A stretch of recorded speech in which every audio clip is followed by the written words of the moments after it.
Assalamualaikum warahmatullahi wabarakatuh. Nama saya Muhammad Sofiul Umam dari Prodi Teknik Mekatronika angkatan 2018 Universitas Trunojoyo Madura. Di sini saya akan membuat proyek pendeteksi kebakaran berbasis IoT dengan menggunakan flame sensor.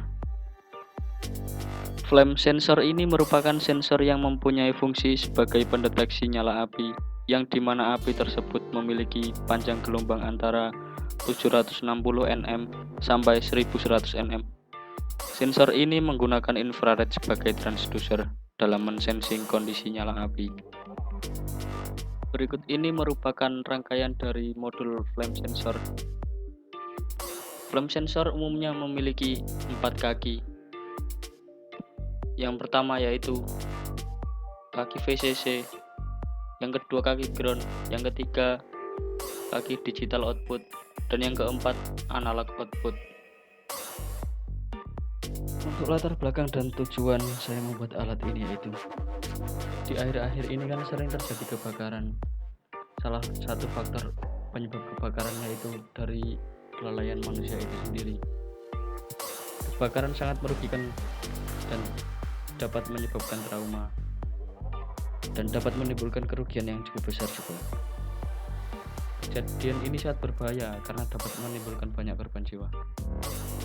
Nah, pada umumnya alat pendeteksi kebakaran hanya menggunakan bunyi alarm saja yang terdapat pada alat tersebut.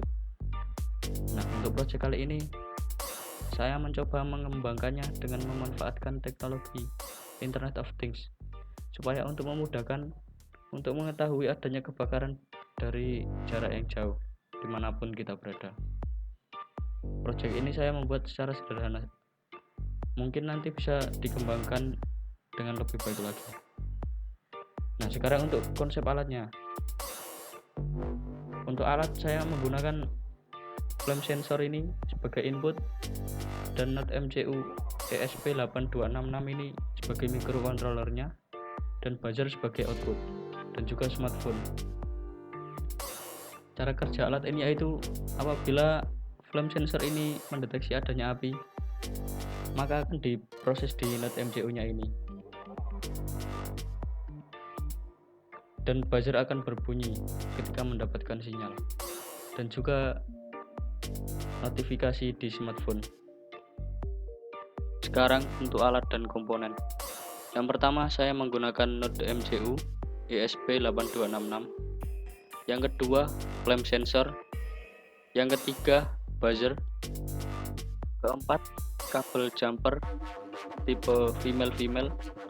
Yang kelima kabel USB. Dan yang terakhir adalah smartphone. Untuk desain alat saya membuat seperti ini. Sekarang untuk proses perangkaian.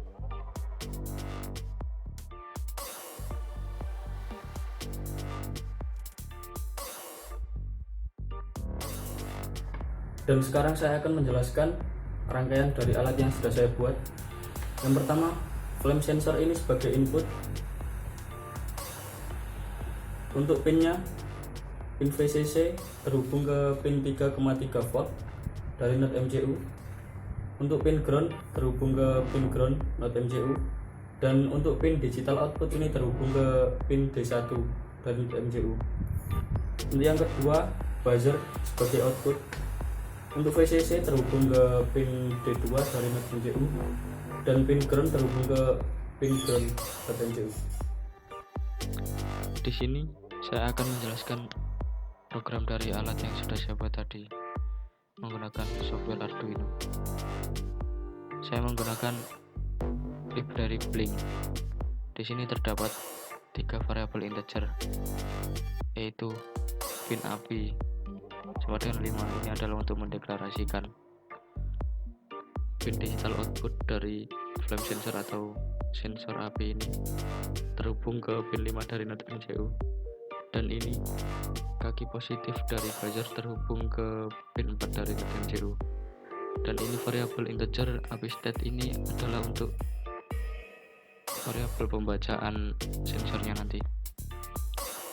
Dan di sini terdapat kode token yang saya dapatkan melalui email. ketika membuat project baru di aplikasi Blink. Dan ini untuk koneksi WiFi nya untuk menghidupkan NJU nya nanti.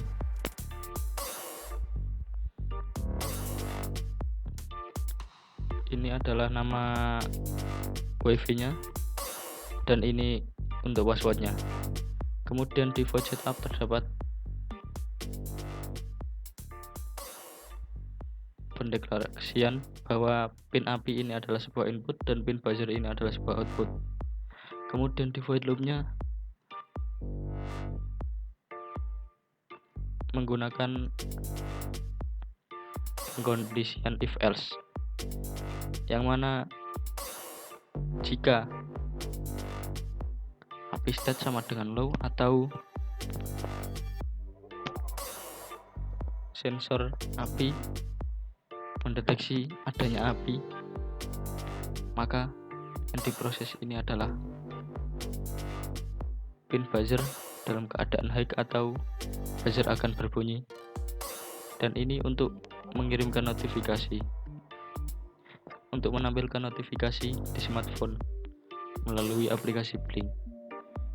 Dan ini untuk else, untuk kondisi yang lain selain ini tadi, maka buzzer akan low atau keadaan mati. Dan untuk delay dari pembacaan sensor menggunakan 500 milisecond, dan ini adalah untuk menjalankan Blink.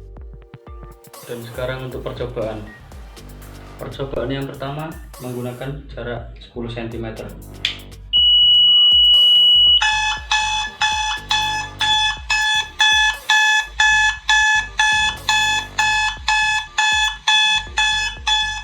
Percobaan yang kedua dengan jarak 20 cm.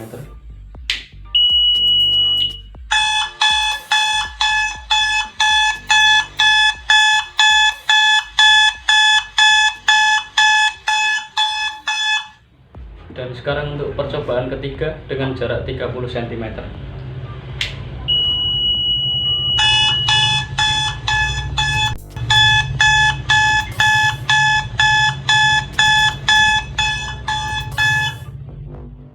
Dari 3 kali percobaan tadi, maka yang dihasilkan adalah sebagai berikut. Untuk jarak 10 cm, sensor berhasil membaca. Untuk jarak 20 cm juga berhasil, dan 30 cm juga berhasil. Untuk kesimpulannya, alat ini bekerja dengan baik dan normal. Flame sensor memiliki tingkat akurasi yang cukup baik, dan notifikasi di smartphone berbunyi dengan cepat tanpa delay, dan modul sensor ini memiliki sensitivitas yang cukup tinggi.